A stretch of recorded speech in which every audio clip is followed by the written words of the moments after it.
यह भारत का वो कुंड है जहां भगवान परशुराम ने अपनी मां की हत्या करने के बाद अपने हाथ से चिपकी हुई कुल्हाड़ी से मुक्ति पाई थी।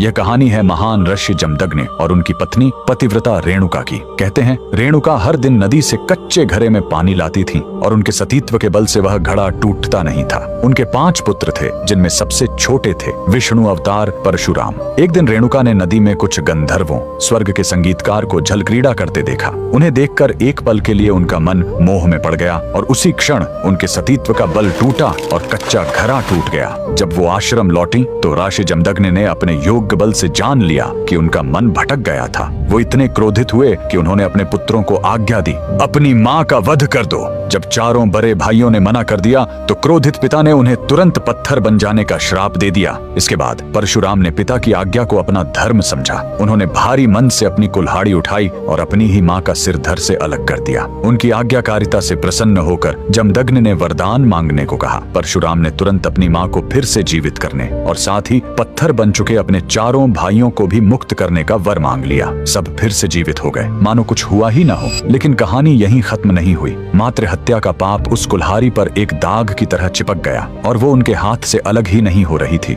उस पाप से मुक्ति पाने के लिए वह दर दर भटकते रहे, लेकिन कोई भी तीर्थ उस कुल्हाड़ी को छुड़ा नहीं सका। अंत में वह पहुंचे पूर्वी हिमालय की लोहित नदी के किनारे और जैसे ही उन्होंने इस कुंड के जल को छुआ, चमत्कार हुआ। कुल्हाड़ी अपने आप उनके हाथ से छूट गई। यही पवित्र स्थान आज अरुणाचल प्रदेश में परशुराम कुंड के नाम से जाना जाता है। आज भी हर साल मकर संक्रांति पर हजारों श्रद्धालु यहाँ इस विश्वास के साथ डुबकी लगाने आते हैं कि यह कुंड उनके सारे पापों को धो डालता है, ठीक वैसे ही जैसे इसने स्वयं भगवान परशुराम को पाप मुक्त किया था। भगवान परशुराम को दिल से मानने वाले सभी भक्त कमेंट्स में जय परशुराम जरूर लिखें।